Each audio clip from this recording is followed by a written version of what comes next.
네. 국제 세계사도 짧게 설명드리겠습니다. 책들의 난이도를 좀 더 높여가면서, 이 책에서 다루지 않는 쟁점을 또 다시 2학년, 3학년 때 새롭게 다루는 식으로, 그러면서 중3에서는 저희가 겨냥하는, 긴 텍스트, 난이도가 있는 텍스트를 스스로 온전히 읽어낼 수 있는 그런 능력을 기르는 것을 목표로 해서 이렇게 편지를 하고 있습니다. 네.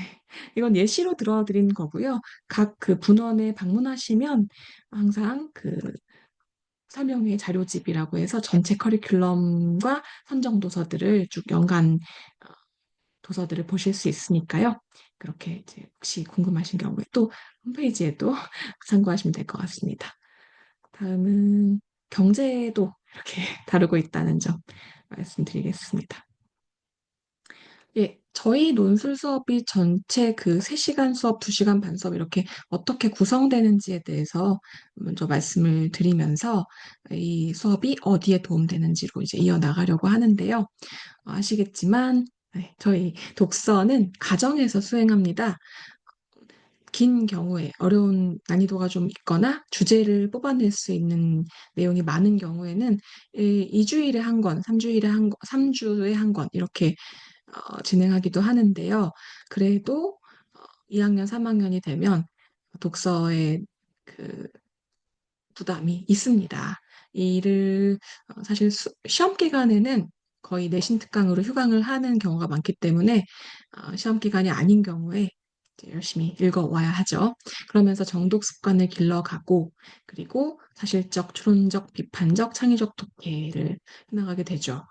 학원에 와서 과제까지 한 상태에서 학원에서는 토의와 토론으로 개념 기반 학습을 실제로 수행합니다. 그래서 많은 그 문제들이 사실 단계별로 요약 정리, 분석, 그리고 그다음에 뭐 비교 대조, 그다음에는 나아가서는 견해를 말한다거나 논증을 펼친다거나 하는 그런 내용으로 구성이 되어 있는데 거기에서 이제 요약 정리 능력을 기르고 그러면서 논서 수령 문제 형식으로 모든 문제가 주관식으로 출제가 되기 때문에 그렇게 답을 작성하면서 논서 수령 문제 대비할 수도 있습니다. 이를 발표하면서는 면접 대비가 된다고 보시면 되고요. 네, 그러면서 비판적인 사고력, 논리적인 구술 능력과 그리고 토론에서는 상대방의 말을 듣고 이해하는 경청과 수용 능력, 이해력 이런 것들을 길러갑니다. 글쓰기도 이제 수업 내에서 행하게 되는데요. 생각보다 사실 반복되는 훈련이 굉장히 큰 효과를 발휘하는 게 글쓰기라고 생각이 듭니다. 아이들이 그 주제와 조건이 정해져 있는 글쓰기를 시간 내에 행한다는 것, 이걸 쉽게 그 완성할 수 있도록 계속 반복적인 훈련을 한다는 것이 어, 시간이 지나가면 많은 차이를 만드는 그런 활동이라고 생각이 드는데요. 수행평가 유형을 고려해서 다양한 유형의 글쓰기를 겨냥하고 있고요. 그 글쓰기는 뒤에 수행평가 관련해서 설명드릴 때 다시 말씀드리겠습니다. 시간 내에 글을 작성하는 훈련도 굉장히 도움이 되고요. 창의적인 개성적인 표현력을 길러가면서 이제 그 수업 내용을 활용해보는, 적용해보는 그런 과정입니다. 그러면서 수업 내에서 첨삭을 하기 때문에 첨삭이란 더하고 빼는 그 글을 고치거나 뭐 맞춤법이나 아니면 글의 구성이나 이런 것들을 강사와 함께 돌아보면서 이제 보완하는 과정인데요. 이러한 첨삭이 즉각적인 피드백이 되어서 본인의 글쓰기에서의 뭐 강점, 약점 이런 것들을 파악하고 보완할 수 있게 됩니다. 이를 수업 사례로 말씀드리려고 하는데요. 일단은 그 로봇 시대 인간의 일 과학 도서를 가지고 했던 수업에서 학생들이 발언했던 의견을 얘기했던 내용을 따왔습니다. 어, 로봇 판사에 대해서 한 사람은 찬성, 한 사람은 반대 의견으로 책을 읽고 나서 인상 깊게 읽었던 내용으로 이제 제시를 했습니다.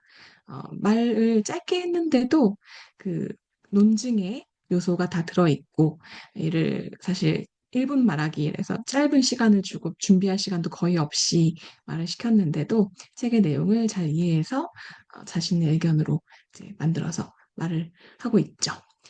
그러면서 또 여기는 이제 검색이 필요 없는 검색이라는 것이 신기하기도 하지만 이게 어떤 결과를 가져올 것인가, 인간을 어떤 식으로 퇴화시킬 것인가에 대해서 어, 그 자신이 비판적인 사고를 발휘하는 그런 내용입니다. 네, 이러한 사고가 사실은 어, 1학년 말에 예비 중2가 진행하는 수업에서의 예시인데요. 과학기술, 철학, 법과 정치, 윤리 모두가 이제 다 필요한 과정이 되고요. 그러한 어, 활동을 통해서 비판적 사고 그리고 표현 이런 것들을 해나가게 되죠.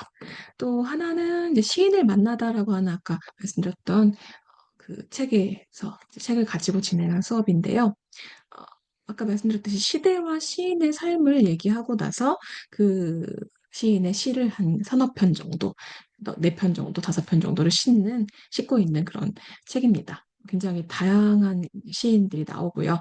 이에 대해서 2학년이 되자마자 진행했던 책인데 1학년이 끝나자마자인 학생들이 시를 감상하면서도 책을 통해서 배운 거긴 하지만 시대를 어떻게 반영하고 있는지, 시인이 의도하는 바는 무엇인지 이런 것들을 짐작하거나 시를 감상할 때, 분석할 때 이 정보를 활용하거나 이런 활동을 하고 있다는 걸 알 수 있죠. 이 역시 문학을 스스로 이해해내는 능력, 역사와 문학과 심리와 사회를 모두 아울러서 자신이 가진 정보를 가지고 작품을 스스로 이해할 수 있는 그런 힘을 길러내고 있다고 말씀드릴 수 있는데요. 어, 계속적인 훈련으로 이게 이제 워크북과 그다음에 강사와 학생들의 친밀한 관계가 형성되고 훈련이 거듭거듭 되면서 애들이 발언을 하는 것, 자신이 생각을 만들고 표현하는 것에 자신감을 갖게 될 때 이런 결과가 나올 수 있다고 봅니다. 네, 이는 사실 살짝 보여드리려고 하는데요. 토론의 예시입니다. 아까 그 로봇 시대 인간의 일을 진행했을 때 인공지능 판사에 대한 찬반 토론이고요. 네, 물론 이 짧은 시간에 다 읽으실 수는 없겠지만 아이들이 하나의 발언을 뽑아서 보시더라도 굉장히 논리정연하게 하나, 둘, 세 개의 근거를 들어서 사실 그 2학년 되자마자 진행하는 과정인데도 토론을 아주 잘 수행하는 걸 보실 수 있습니다. 그래서 저희가 입론과 교차조사, 반박, 최종 변론이라는 역할을 모두 다 이제 수행하게 되는데 그 역할을 준비는 같이 합니다만 2분이나 3분 그 이상의 발언 시간 동안은 온전히 자신이 그 시간을 관리하고 통제해야 되는 거죠. 그러면서 감이나 그다음에 순발력 같은 것들, 압박감을 이겨내고 순발력을 발휘하는 그런 활동을 통해서 사실 그 표현력, 면접 대비 같은 그런 효과도 얻을 수 있다고 봅니다. 예, 워크북의 수업 사례입니다. 오른쪽에 스텝에 줄 쳐져 있는 것들. 이거는 아이들이 독해를 손쉽게 그리고 효과적으로 정확하게 하기 위해서 독려하는 그런 활동이고요. 그다음에 그 답안을 쓸 때도 줄을 충분히 채워 나가면서 내용이 만들어질 수 있게끔 하고 수업 내에서 학생들끼리 아니면 강사의 설명을 덧붙여 가면서 자신의 지식을 더 보강하는 그런 활동이 이루어집니다. 그리고 이건 글쓰기의 사례인데요. 어, 뭐왜 주인공들은 모두 길을 떠날까라는 그 우화나 아니면 설화의 그 도전과 새로운 길을 떠난다는 것으로 상징되는 도전과 성장의 그런 원형이 모티프가 들어있다는 것을 통해서 우리가 인생을 살아갈 때의 도전, 그다음에 그를 통한 성장, 이게 어떻게 가능한가를 보여주는 책인데요. 읽고 나서 저희가 이제 작성한 글이고요. 괄호 속의 내용은 강사의 첨삭입니다. 그런 식으로 글을 쓰고 나서 그 시간에 자신의 글에 대해서 칭찬 내지는 보완 이런 것들을 다 듣고 가기 때문에 이를 바로바로 흡수해서 자기 걸로 만들 수 있죠. 네, 이거는 넘어가겠습니다. 네, 이러한 수업을 통해서 보셔서 아시겠지만 모든 문항이 사실 그 잘 읽었니를 제외하고 스텝에 그 말해볼까라는 부분에서는 서논수령을 푸는 과정과 동일합니다. 고등학교에 서 논술형 평가 도구를 교육청에서 안내한 자료를 가지고 왔는데요. 이것도 글씨가 좀 작지만 한번 유형을 보셨으면 좋겠습니다. 서술형 문제에 있어서 자료를 주고요. 자료를 읽고 난 다음에 이 자료에서 가와 나가 음, 자유주의적 정의관에 해당하느냐, 공동체주의적 정의관에 해당하느냐, 어느 관점인지를 조건 두 개를 모두 지켜서 서술하시오라고 했습니다. 오른쪽에 보시면 자료가 있고 발문이 있고 조건이 있는 형태. 이는 중등에서도 수행평가로 분량은 다르지만요. 작성해야 하는 분량은 다르지만 동일하게 제시가 됩니다. 이 모든 조건을 숙지하고 자신이 작성하고 있는 답이 이 요구 조건에 맞는지를 점검하는 그런 어떻게 보면 베타 인지에 해당하는 그런 능력을 발휘해야만 하는데요. 이 과정을 계속해서 반복해서 한 주에 거의 한 10개 이상씩은 주관식으로 계속 다루고 있는 거죠. 이 문제는 지금 분석 문제였잖아요. 여기 이 오른쪽에 문제를 보시면 스텝 2는 저희의 중3 워크북 속에서의 내용이고요. 제시문을 주고 나서 제시문에서 전통적 공리주의와 규칙 공리주의의 차이를 어, 공통점과 차이점을 비교 대조해봐라 라는 문제를 주고 있고요. 그다음에 제시문 나의 상황에서는 공리주의적인 입장을 적용해서 B를 평가하라. 적용의 문제죠. 이런 요구사항을 주면서 각각 그 답을 작성했을 때 아까 뭐 빨간 글씨로 덧붙이기도 하지만 아이들이 와서는 자신이 놓친 부분, 조건을 여러 개를 줬는데 하나를 수행하지 못했다거나 아니면 수행을 했다거나 하는 부분을 초등은 루브릭으로 점검을 하게끔 하죠. 저희도 루브릭 표를 만들어 주지는 않지만 매 순간 매 순간 조건을 잘 충족하는 답을 작성했는지를 확인합니다. 그런 식으로 논서술형 평가를 어, 긴장하지 않고 손쉽게 수월하게 대비할 수 있게끔 하고 있습니다. 그 내용이 수행평가랑도 이어지는데요. 예, 모든 그 수업에서의 활동해봐, 혹은 토론해봐, 논술해봐, 이런 그 문제 유형이 학교에서의 수행평가와도 유사합니다. 어떤 점이 유사한가? 문제의 의도와 요구 조건을 파악하고 글의 구조를 스스로 잡은 다음 개요를 짜고 시간 내에 작성한 뒤에 완성도를 평가하는 건데요. 이 내용은 2022년 개정교과서의 국어에서도 과목에서도 많이 활용하고 있는 방식입니다. 저희는 먼저 글쓰기를 할 때 이런 방식을 어, 그 수행해 왔죠. 그러면서 매번 강사가 첨삭하고 평가하기 때문에 이에 대해서 피드백을 받아가면서 자신들이 수행평가에는 정말 별 걱정이 없다. 어떤 수행평가가 주어지든 자신감 있게 대응할 수 있다라고 얘기하는 편입니다. 수행평가의 그 조건들을 세세하게 주는 게 사실 몇 년간 계속 아시겠지만 수행평가의 특징이었는데요. 계속해서 뭐 글자 수라든지 아니면 수행평가가 가지고 있어야 되는 내용들, 예시를 몇 개 들어야 되는지, 제목을 달아야 되는지 안 달아야 되는지, 글자 수는 몇인지 이런 것들을 굉장히 세세하게 주어집니다. 여기에는 다 적진 않았지만요. 수행평가 예시가 이렇게 나와 있는데요. 서평쓰기, 브랜드 사례 조사하기, 한국 통일에 대한 견해를 제시하기, 이런 것들, 소설의 시점 바꿔서 다시 쓰기, 이런 것도 있죠. CNA가 저도 이제 워크북을 손에 닿는 것들만 골라서 다 이제 글쓰기 내지는 토론의 주제를 정리했습니다. CNA가 하는 활동과 굉장히 잘 맞아 떨어진다는 것을 느끼실 수 있을 거예요. 다양한 심상을 활용해서 시 쓰기, 시점 바꿔 소설 쓰기, 문제점과 해결 방안, 정책 제안서, 견해 논술, 비판과 대안, 그다음 콘텐츠 기획안 만들기, 한라 골품제의 특성 설명하고 비판하기 등등 이런 것들을 어, 반복적으로 훈련을 통해서 아, 나의 정보를 활용해서 작업물을 만들어내는 것이 사실 어렵지 않다는 그런 어떤 자신감 같은 걸 갖추게 되죠. 예, 이러한 활동이 사실 고등 진로 탐색과 창체 활동에도 큰 자산이 된다고 생각이 드는데요. 오른쪽에 보여드릴 자료는 사실 글씨가 안 보입니다만 글씨를 보여드리는 게 목적은 아니었고요. 세종교육청에서 생기부를 어떻게 그 만들어갈 수 있는가, 어떤 활동으로 채워갈 수 있는가를 금융 분야, 경제 분야, 경영 분야 말고도 다른 분야가 있었습니다만, 이런 분야에서 할 수 있는 학생들의 뭐 특별활동이나 창작활동을 예시로 제공한 것이었습니다.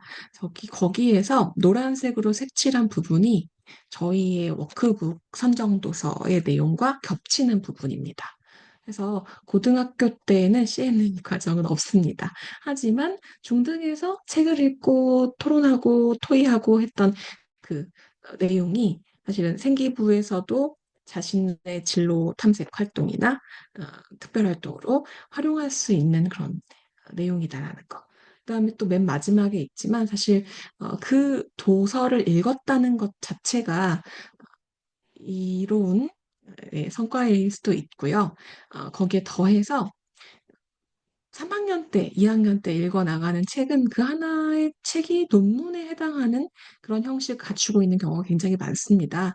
팩트풀리스트라든지 에세이식의 글도 있지만요.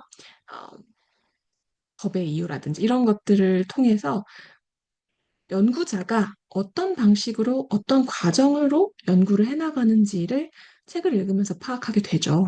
가설을 설정하고 그다음에 증거 수집하고 이 일을 토대로 자신의 가설을 일반화할 수 있는지 이론화할 수 있는지를 입증하는 그런 과정이 사실은 도서 안에 들어 있고요. 이 과정을 통해서 자신이 진로 탐색이나 연구 활동을 해나갈 때 그 과정을 따라가면 된다는 것을 미리 익히게 되죠. 다음은 이러한 활동은 모두 면접과 논술에도 도움이 됩니다. 오른쪽에는 고려대 문제를 보여드렸는데요. 서울대, 연세대, 고려대 등의 최상위권 대학에서 사실은 내신 5등급제가 시행되는 시기에는 훨씬 더 면접이나 논술의 비중을 더 키워나갈 거라고 예상이 됩니다. 지켜보셔야겠지만 사실 변별력을 갖추어서 상위권 학생들 중에서도 학교가 요구하는 역량을 지닌 인재를 뽑기 위해서는 면접 논술 지금 존재하는 것에 그 시험에도 더욱더 이제 그 비중을 둘 거라고 예상이 됩니다. 전형은 이런 식으로 전형이 지금도 시행되고 있다는 걸 말씀드리고요. 이때 사실 아까도 워크북의 문제들을 몇 개 보여드렸지만 가에서는 싱가포르의 사례, 나에서는 고전의 홍보전, 네, 이에서의 매품을 보여주고 있는데요. 이를 비교하시오, 그리고 행위에 대해 평가하시오. 그러면서 가나다는 빠졌지만 가나다를 참조해서 인간 존엄성을 실현하기 위해서 어떤 노력이 필요한지를 말해보라라고 해서 자신의 의견이나 그 의견을 창의적으로 제시할 수 있는 어, 그 수준까지를 학교가 요구합니다. 이를 다양한 주제에 대해서 익숙하게 표현하고 준비해서 말로 표현하고 글로 써내려가고 하는 그런 어, 훈련이 이제 그 교과학습 그리고 수능에서의 그 오지선다형 문제풀이를 끝내고 나면 바로 요구되는 역량이라는 걸 생각할 때 계속해서 중등에서 시간이 있을 때 어, 난이도를 높여가면서 도서를 읽어나가며 배경 지식을 쌓고 그리고 어, 네, 이 유형에 익숙해지게끔 하는 그런 학습이 필요하다고 봅니다. 네, 이거는 후기인데요. 저희 평촌 분원에서 저와 6학년부터 중3까지 수업을 했던 학생의 그 후기입니다. 그래서 어머, 예, 그 서울대학교 의학과에 합격한 뒤에 후기를 요청해서 감사하게도 받을 수 있었는데요. 어, 네, 서울대 그 의학과는 MMI 면접을 보죠. 굉장히 길게 진행되는 심층적인 면접인데요. 한, 네, 세 번째 문단 보시면 그 토론 수업 역시 의과대학의 면접을 준비할 때 도움이 되었다. 토론에서 주장에 맞는 논거를 선택하고 논리적으로 말하는 연습을 빨리빨리 준비하는 시간 동안 반복하면서 체화했다라는 얘기를 하고 있고요. 그러면서 그 밑에도 오른쪽 페이지에도 인상 깊게 읽었던 책이 몇 년 후에도 기억이 난다는 이야기를 하고 있습니다. 그래서 앞에도 나오지만 챗 GPT를 활용해서 글쓰기를 하지 않고 자신이 자신감 있게 자신의 생각을 전개할 수 있는 그런 역량을 갖추게 된 게 자랑스럽다고 느끼고 있습니다. 예. 이 아이도 사실 아까처럼 수업 시작하기 전에 책에 대한 감상을 말해보게 하거나 이 반에서 전체가 굉장히 활발하게 2시간 넘게 책에 대한 단상들을 얘기하다가 길어져서 2시간 정도의 그 시간 동안이나 얘기를 했던 기억이 나는데요. 네, 그렇게 아이들이 사실은 어, 정보를 수용하는 그런 과정 말고도 자신의 생각과 가지고 있는 정보를 펼쳐내려는 어, 의욕이 있다고 생각합니다. 그 기회를 충분히 적절하게 주면서 미래 사회가 필요로 하는 역량을 길러낼 수 있도록 저희도 애쓰겠습니다. 감사합니다.